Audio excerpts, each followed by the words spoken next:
I'm Bill Van Amberg. And I'm Alicia Gildy. And this is CCTU. Happy holidays from the CCTU team. We'll be back on Friday, January 15th at 11 a.m. Pacific for Season 2 of CCTU. Follow @CALSTART on Twitter for all the latest news and updates. Visit our website, calstart.org/CCT update for all the latest episodes of CCTU and register for upcoming editions of the Clean Commercial Transportation Update. Together, we're changing transportation for good.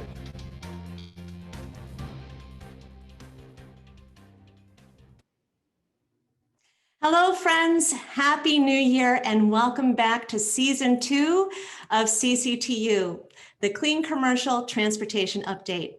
I am Alicia Gildy, and joining me today as my co-host is Ben Mendel, CalStart's Northeast Regional Director. Our colleague Bill Van Amberg is off this week, and we thought it would be a great opportunity to showcase one of our CalStars for this week's program. We have a fantastic team supporting our broadcast. We have Alex Gaddis at the controls. Casey Okazaki is producing and managing our chat. And we have Whitley Porter, who's making sure we look great. I think we were all happy to say goodbye to 2020, but it certainly has been a rocky start to 2021. I want to take a moment to acknowledge the horrible attack on our nation's capital last week. The riots, the violence, the deaths, the threat to our democracy. Next week, we confirm our 46th president, Joe Biden, and our first woman and woman of color, Kamala Harris, as vice president. CalSTART condemns the atrocious acts we have witnessed. Protecting our democracy, our freedoms, our rights must ring true for the red, white, and blue. We want to thank our electeds for their resiliency and ability to confirm our next president of the United States of America. We also want to thank our security that is protecting our Capitol and making sure we have a peaceful transition of power. We want to thank all of you for being a source of inspiration to CCTU and all the great work that you put forward to advance clean commercial transportation. We have so much to look forward to this year and have some important work to do. So we appreciate you taking this journey with us to bring 30 minutes of industry news, trends, and tools. CCTU is a way of keeping us connected better than ever. So thank you for making Friday your CCTU day. We have a wonderful lineup for you today and are excited to bring you a focus on zero-emission trucks. So Ben, what are we looking forward to today? Good morning, Alicia. We do have a great lineup indeed. It's my pleasure to be joining today. And today we'll be speaking with a leading official in New Jersey about the state's push to adopt California's advanced clean trucks rule. And that's something near and dear to my heart as our Northeast lead. That will be followed by an interview with Sydney Vergis, Division Chief at the California Air Resources Board, on their goal to deploy 800 drayage trucks at California ports. And Alicia, we've got more great truck content on tap, don't we? Oh, we sure do. I am so excited. We have a special treat for everyone. We're going to be going to Carson, California to see our friends at Anheuser-Busch, who are going to give us a live virtual tour of their facility. And we're going to be able to get a close look at their charging infrastructure. So I can't wait to get to that segment. But Ben, before we do that, and as you know, I love our CCTU polls. Let's take a look at what people have to say today. Yeah, let's see what folks think. Well, we like to get a pulse on the industry. So today's poll question for all of you is, what truck vocation should be prioritized first for zero-emission technology rollout? And the choices we've outlined are just four: delivery, long haul, port drayage, and refuse. Alex has this poll up, and we'll leave it up for a few moments while votes come in. Well, and I'm so excited about this, Ben, because we actually, we're going to be talking a lot about this today. And there's just so many exciting opportunities and we're seeing so many developments. So I'm looking forward to hearing what people think. Okay, well, the results are in. It looks like delivery is the sort of overwhelming favorite among our crowd today. 59% of the responses were in favor of delivery, followed by port drayage. And I think this maps really well to a lot of the concepts we're going to hear in today's program, in fact, on really promising near-term applications for even some of the heavier duty goods movement applications. So I want to thank everyone who took the time to respond to today's poll. Well, that's great, Ben, and certainly we have a lot to talk about, and as we always like to do, bring industry news to our partners. Certainly there's been a lot that we've missed since we've last come together, but we're hoping to bring you some great highlights. So starting off our industry news segment today is an important reminder that we continue to work hard and reach our goals to reduce greenhouse gas emissions. The Greenland ice sheet is the second largest mass of ice on Earth. And according to a new study published by Nature Communications, the Greenland ice sheet is expected to melt at unprecedented rates in the coming decades and will contribute significantly to global sea rise. The study showed how the ice sheet will melt under different scenarios depending on emission levels. Researchers estimate that the 21st century sea level rise from Greenland would be 2.6 centimeters higher under low emission future scenario, 2.8 centimeters higher under a medium emission scenario, and 5 centimeters higher under a high emission scenario. Oh boy, so how do we respond to the threat of greenhouse gas emissions and fossil fuels? Well, a group of activists, policy experts, and academics are now beginning to push for a fossil fuel non-proliferation treaty, mirroring the 1968 Treaty on the Non-Proliferation of Nuclear Weapons. This effort comes rooted in the idea that certain technologies and fuels pose a global risk to humanity and the environment. Vancouver, Canada became the first city to endorse the resolution, with cities like New York City, Los Angeles, and Barcelona poised to follow suit with similar actions. The ultimate goal is for the treaty to become a multinational cooperative agreement in which wealthier nations with the longest histories of fossil fuel production can be the first movers. As we turn our attention to advancing clean transportation solutions, we have news that the electric vehicle batteries have officially dipped under the critical $100 per kilowatt hour price point for the first time. This is for battery packs of electric buses in China. BNEF estimates that the average battery cost in 2020 was $137 per kilowatt hour and is going to reach $100 kilowatt hour by 2023. So that is good news, and we're going in the right direction with that. So as we move into the discussion around zero-emission vehicles, some exciting e-bus news for Bogota, Colombia. BYD will be deploying over 1,000 electric buses in the country, outbidding proposals for diesel and gas technologies. This is an important step for Colombia advancing zero-emission technologies. Parts of these buses will be assembled in Colombia, which will help boost the national economy by creating skilled jobs for local communities.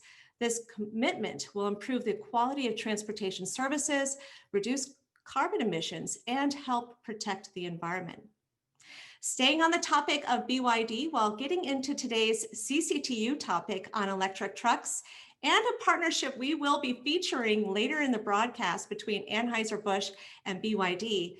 BYD is supplying Anheuser-Busch with its BYD ATT battery electric truck. Last year, the Build Your Dreams company was the official winner of Anheuser-Busch's Supplier of the Year award. So more on that segment later.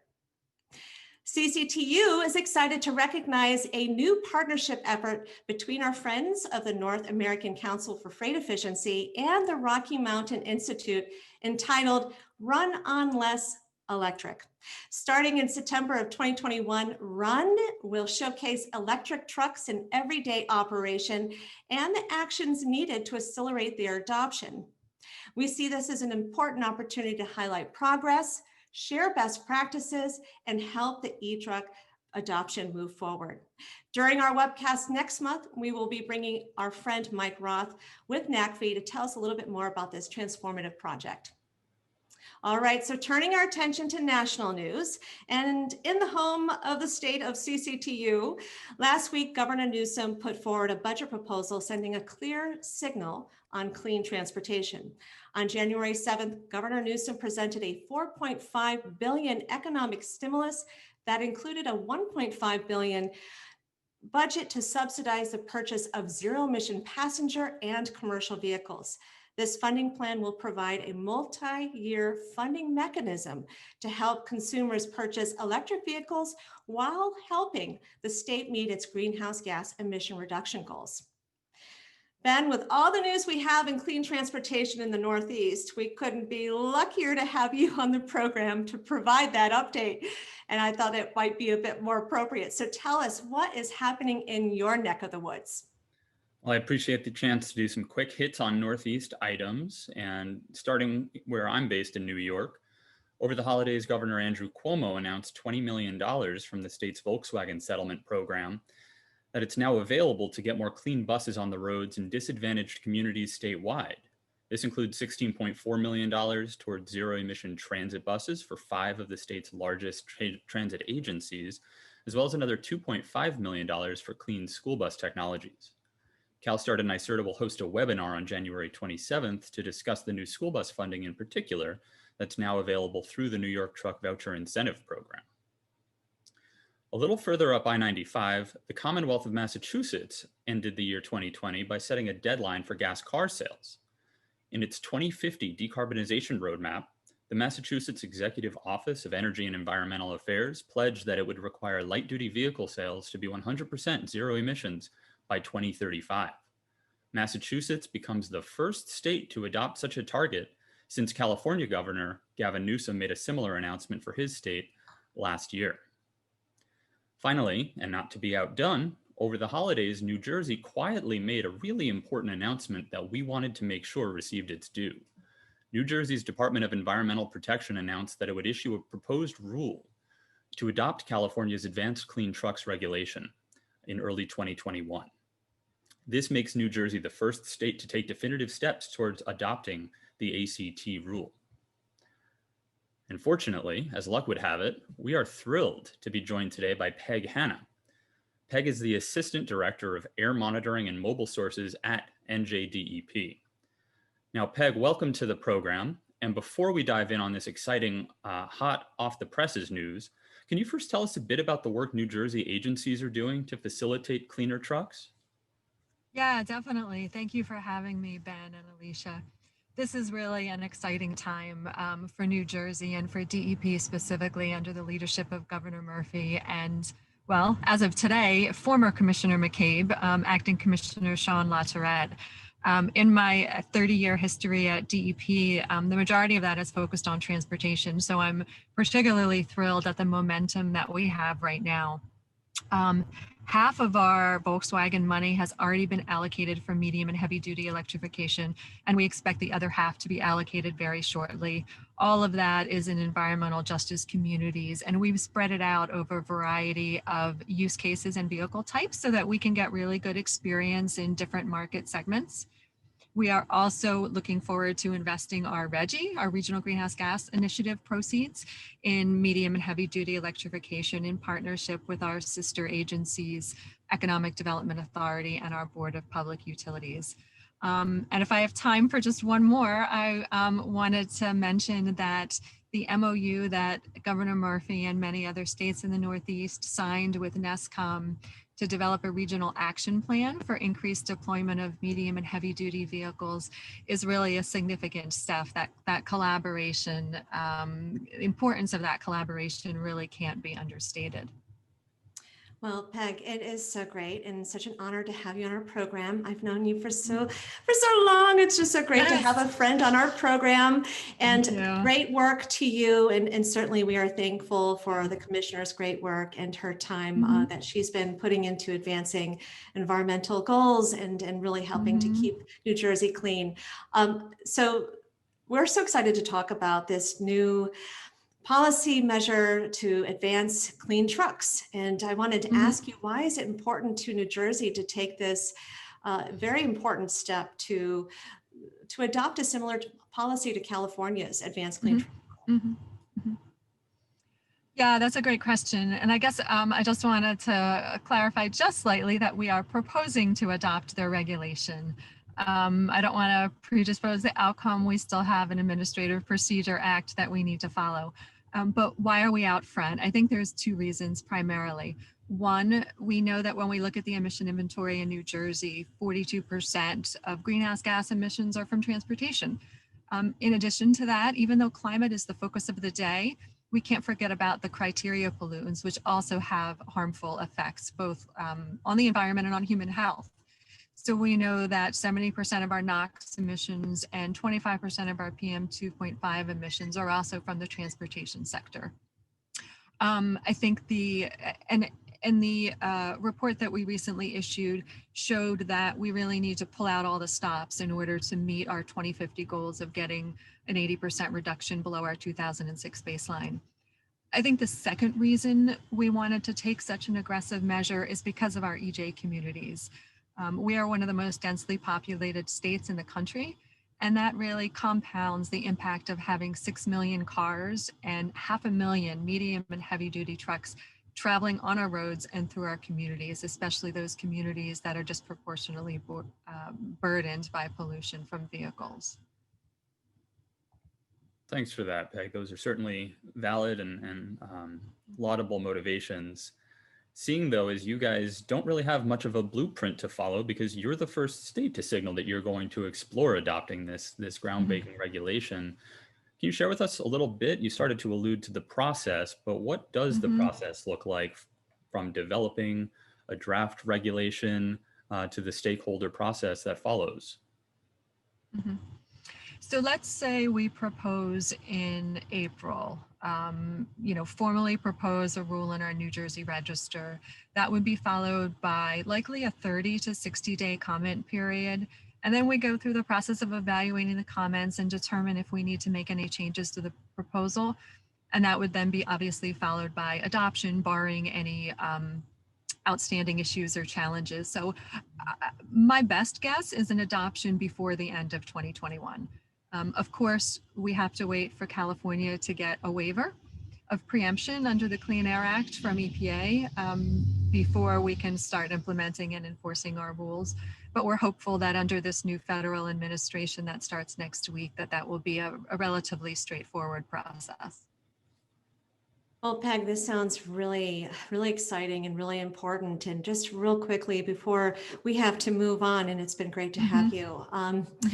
What do you need from partners to help you move forward with this implementation? What do you need from communities to support this? This is really an important step to be taking to reduce diesel emissions. And of course, here at CCTU, we always want to look at ways in which our community can be of support. And I would say absolutely we need help from everyone on every aspect of this. This is no small undertaking by any stretch of the imagination. And in fact, even though the rulemaking was not easy, I think that is the easiest part of this process. We're going to need to understand the charging needs. We're going to need to work with utilities on infrastructure upgrades.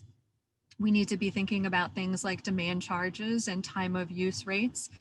We need to be working with the fleets to motivate and incentivize the purchase of these trucks that we're now going to require to be sold in New Jersey. And we need input from the state and local advocates to figure out how we prioritize the benefits of this rule in those EJ communities that we just talked about. And finally, as I mentioned, the regional partnership that we have with NESCOM and our sister agencies is so important. We need regional collaboration, especially knowing that some of our vehicles will cross borders. And finally, I'd be remiss to say we need CARB. I know we're going to be hearing from one of my colleagues at CARB shortly. We could not have gotten to this point without them. Their leadership in this area is motivating, it's inspirational, it's sound, and it's thoughtful. So we need them to continue to be at our side as we move forward and have them guide us through this process. Well, Peg, that's really great. And what a wonderful partnership indeed. And congratulations on all the great work that you guys are doing. Yeah, thank you. We'll keep connected with you, and we'll have to bring you back on our program again to get an update. Thanks, I hope Peg. so. Thank you so much. Yes, you're welcome. Well, Ben, it is impressive to see the states making strong commitments to advancing zero-emission trucks. We had a great opportunity, as Peg mentioned, to sit down this week with the California Air Resources Board Division Chief, Sydney Vergis, to learn about the first of its kind, Project 800, a project that will speed the deployment of zero-emission drayage trucks at the Port of Long Beach and the Port of Los Angeles. Alex, let's go ahead and play that clip where we ask Sid to tell us a little bit about Project 800. CARB's mission is intrinsically tied to public health and air quality. And you also see those priorities reflected in Governor Newsom's recent executive order, which directed that 100% of trucks be zero emissions at the ports by 2035. Now, specific to the Port of LA and Long Beach, based on existing regulations, we're about to see about 8,000 older diesel trucks turn over by 2023 at those two ports. So working together with the public, our sister agencies, local agencies, and industry to focus on turning those over to zero during this unique opportunity and unique timing is just really critical. We're calling this forum Project 800, which really reflects the need to aggressively support the deployment of the first 10% or 800 trucks using zero-emission technologies, with the idea that this collaborative effort will really kickstart the regional market for zero.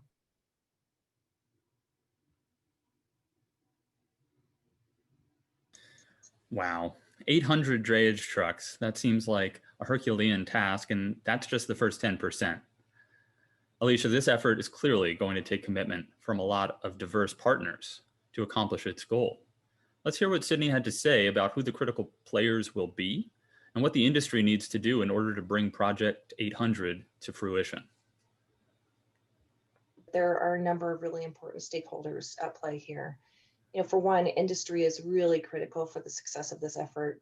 We have truck manufacturers who are developing zero emission products globally, and we need to make sure that their products comes here to California so that communities can really reap those air quality benefits of those products. We need infrastructure providers to bring innovative solutions for charging at the ports, and we need utilities to really be partners for the distribution system so we can use those new flexible loads for the benefits of the grids. And then, of course, we need leading truck fleets, who want to be at the forefront to really work with us to be first in line for the transition. So the transitioning is happening, and we really need partners who are interested in being innovative, in this early transition phase. If you'd like to get involved with this Project 800 effort, or just to learn more, CARB is hosting a free event next Thursday, January 21st, that you can be a part of. The event even includes an evening session to enable broader community participation. Casey will drop a registration link in the chat to get involved in this event for those who are interested. Now for our next segment, let's give our audience a glimpse of a household name that is moving the needle as an early adopter of zero-emission heavy-duty trucks.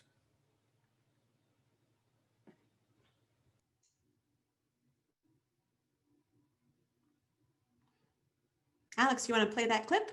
There you go. At Anheuser-Busch, we want a world that is cleaner and more sustainable for future generations. As part of our commitment to reducing CO2 emissions by 25% across our value chain by 2025, we've deployed 21 BYD heavy-duty trucks at our 4 distribution facilities across California. We believe firmly that investing in a more sustainable future not only brings us closer to realizing our dream of a better world, it moves our business forward.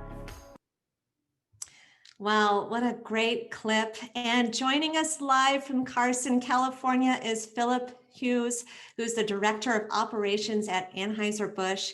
Phil, it's great to have you and wonderful to see this important partnership with BYD. Tell us about your facility and where you're at. Tell us a little bit about your fleet operations. Great to see you. Sure. Good morning, and thanks for having us. So today we're at Anheuser-Busch Sales of Los Angeles in Carson. We are the local wholesaler servicing our community with it stretches from Long Beach all the way up to Malibu with our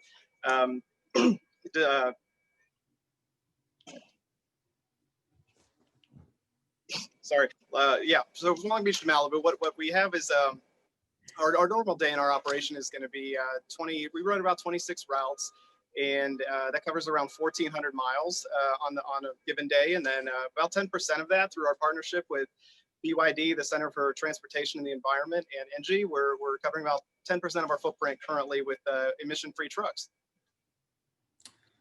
Well, great, Phil, and thank you so much for joining. We can see behind you, we've got what appears to be a BYD tractor as well as the charging infrastructure. Can you walk us through what it's taken for you guys to integrate this new technology into your operations? Sure. So this project is started with, we deployed about 21 of these units across our Southern California operations. It's part of a bigger state project to showcase economically and environmentally sustainable warehousing and logistics technology. In addition, you can't see it from here, but on the roof, we've deployed a 958 kilowatt solar array that's used to offset the conventional draw on the grid that is associated with charging our fleet. So it's really a proud project that we're excited to be part of, and helping to reduce or improve air quality and reduce greenhouse gas emissions here in our local community. Oh, well, Phil, that is fantastic and so cool to see the truck, to see the charger, to see you guys in operation as an early adopter of this technology. What advice would you give to other fleets that are exploring and in the process of making a decision on advancing a cleaner technology? Sure. I think it's important to consider there's no one size fits all model for such a deployment, for green logistics or emissions free fleet. I think it's really important to do your research, look at what your footprint is, what your targets are for route optimization, fleet optimization, your overall footprint that you have in running your logistics organization, and figure out what's going to best fit your model and have the biggest impact in your local environment. And Phil, can you share with us what's next? Where do you go from here after this initial kind of 21 unit deployment to advance Anheuser-Busch's sustainability goals as it relates to transportation and supply chain? Sure. So yeah, I mean, it's really exciting. We're starting here on our, focusing on the end point of the supply chain of delivery to retail. So a lot of what we've accomplished at this point has been retail delivery, and what we're really going to focus on and try to accomplish next is identify what opportunities we have in our long haul operations. So through partnerships with Nikola, Tesla, and the RPG vehicles, that's what we're really going to look at as the next step, and seeing what we can do to convert our long haul fleet into also zero emission trucks. Really, all of this is part of our big sustainability goals that we have set out for reducing our emissions footprint by 25% through the year 2025 across our entire value chain. So really, it all comes down to wanting to make sure that our customers, we have happy customers finding the products that they love where they expect to find them. So starting here in the trade and then looking to move to the long haul next. Well, that's fascinating, Phil, and you guys are doing a great job. Thank you so much for being a role model fleet and for to be a fleet leader to learn from in your experiences. Hey, before we go, can you show us a little pan of your truck there? Sure. Oh, very cool. Yeah, it's awesome. Thank you so much, Phil. And I understand you guys had to take this vehicle out of operation just to be on our program today. We couldn't be more thankful. Thank you so much for joining us, and we look forward to seeing you again and getting more updates on your clean fleet. Great. Thanks for having us. Thanks, Phil. Great. Well, Ben, we're almost at the end of our 30-minute segment. Time has been flying so quickly. So tell us real quickly, what events do we have coming up that we want to share with our guests? Great. Well, the first few kind of dovetail nicely with some of the things we discussed earlier in the half hour. So coming up first, next Thursday, as mentioned, CALSTART and CARB are hosting a drayage event focused on Project 800, which we heard on from Sid. More information about that will be available at our website. And most of that day will be spent in various sessions, a morning session and an evening session for community engagement. The following week, here on the East Coast, we will be supporting NYSERDA in holding a webinar on New York Truck Voucher Incentive Program funding specific to school buses.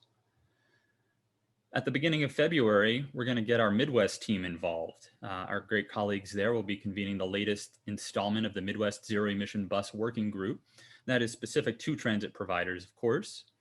And then we want to put out some more advance notice. You'll be hearing about this in next month's CCTU as well. But we want to get people involved early in CALSTART's annual policy summit called Driving California Forward, which will indeed, as the name suggests, focus mostly on California policy and how we as an industry can meet our ambitious goals, especially with the new administration taking office.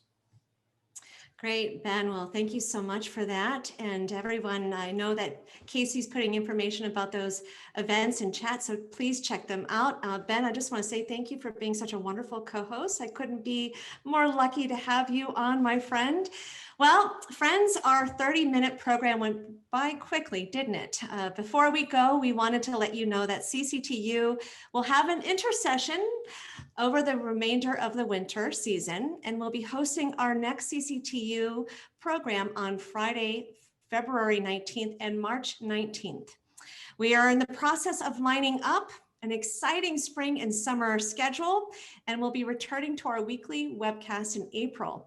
But you don't want to miss us. We have some great surprises for you, so please stay tuned. Remember, you can watch past episodes by visiting our website at calstart.org/CCT update and register for our upcoming intersession and spring and summer schedule online. For now, I want to thank you for joining us. On Monday, let us celebrate the life of Martin Luther King Jr. and remember the civil liberties he advocated for our nation. Truly a leader we need to celebrate during times like these. COVID-19 continues to threaten the health of our nation, so please take care of yourself, be safe, take care of those around you. For Ben Mendel, Bill Van Amberg, and the CCTU team, we will CCTU on Friday, February 19th. Goodbye and have a great weekend.